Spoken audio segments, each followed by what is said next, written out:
welcome to our exploration of the fascinating world of aquatic plants. These unique organisms have evolved remarkable structures and adaptations to survive and thrive in water, from freshwater lakes and rivers to saltwater seas and oceans.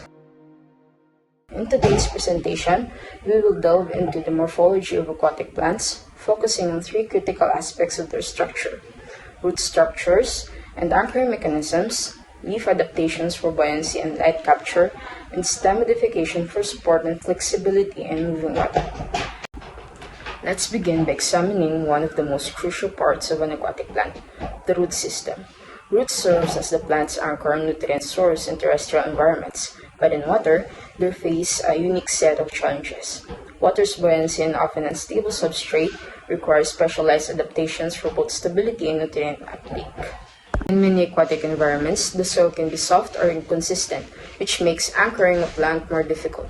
To address this, aquatic plants, like water lilies and lotus, have developed long, flexible roots that extend deep into the soft mud or sediment at the bottom of ponds and lakes. These roots are strong and fibrous, allowing the plants to anchor securely to the substrate while still being flexible enough to withstand the currents of water. Some plants, like seagrasses, have specialized root system adapted to low oxygen environment. Seagrasses grow in water-like soils where oxygen levels are often low, and their roots are equipped with parenchyma, a spongy tissue that helps them transport oxygen from the surface down to the roots. This adaptation is critical for survival in submerged environments, where the oxygen needed for root function is scarce. Another fascinating feature of aquatic plant root is the development of adventitious root. These roots grow from the stem or leaf, not just from the primary root.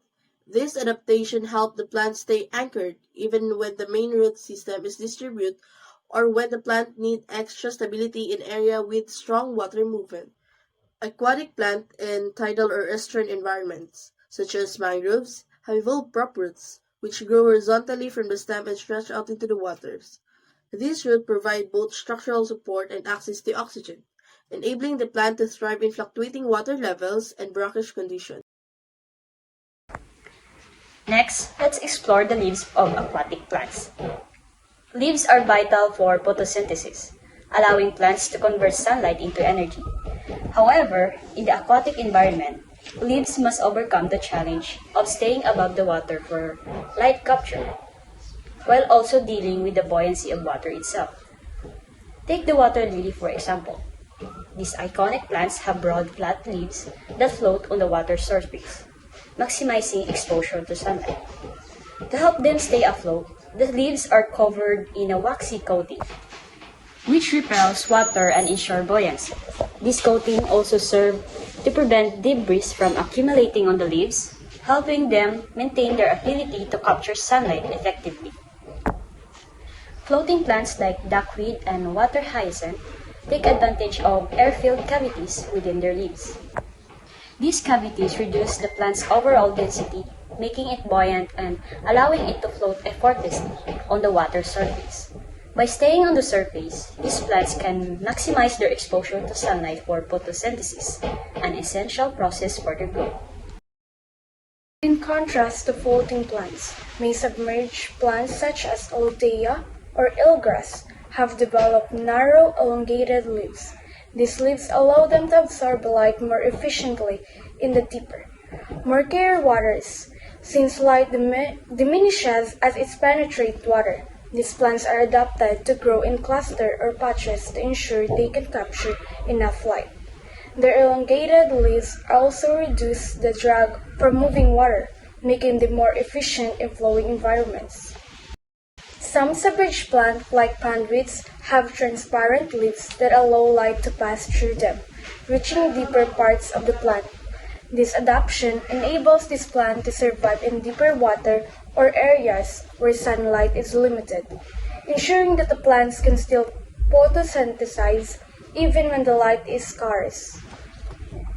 In deeper water, where sunlight is less abundant, aquatic plants like floating leaf plants adjust the orientation of their leaves toward the sun, ensuring that they capture as much as light as possible On the other hand, submerged plants with a long stem adjust their leaves' position to optimize light absorption based on the water depth. Now, let's focus on stem modifications. This stem is critical for supporting the plant and providing structure. However, in aquatic environments, where water currents and wave action can be relentless, the stem must be flexible enough to bend and sway without breaking, while also providing stability for the plant. In flowing waters, plants like reed grasses and river weeds have developed long, slender, and flexible stems. These stems can bend with the current, absorbing the force of the water and preventing the plant from being uprooted. By remaining flexible, these plants can avoid the damage that would occur if they were rigid and unable to move with the flow. For plants in tidal areas or those exposed to strong currents, such as kelp or sea grasses, hollow stems are an essential feature.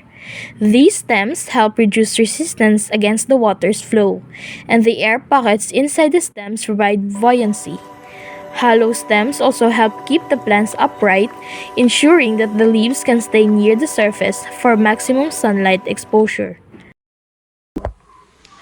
In contrast, plants like water lilies and bulrushes have stiff, upright stems that give them structural support, especially in calmer waters or areas where the water is relatively still. These stems are designed to hold the plant upright, supporting the large, flat leaves at the surface of the water. In tidal or intertidal zones, plants like mangroves have adapted to extreme conditions by developing pneumatophores, specialized root-like stems that rise above the water surface to allow the plant to access oxygen. These adaptations are crucial for survival in areas where the soil is often waterlogged and low in oxygen. As we've seen, the morphology of aquatic plants is full of fascinating adaptations that enable these plants to thrive in some of the most unique and challenging environments on Earth. From their specialized root structures for anchoring to the buoyant leaves designed for light capture and the flexible yet supportive stems that help them survive in water currents, aquatic plants have truly evolved in remarkable ways. Thank you for joining us on this journey through the world of aquatic plants. We hope you've gained a deeper appreciation for their incredible adaptations and their importance in our aquatic ecosystems.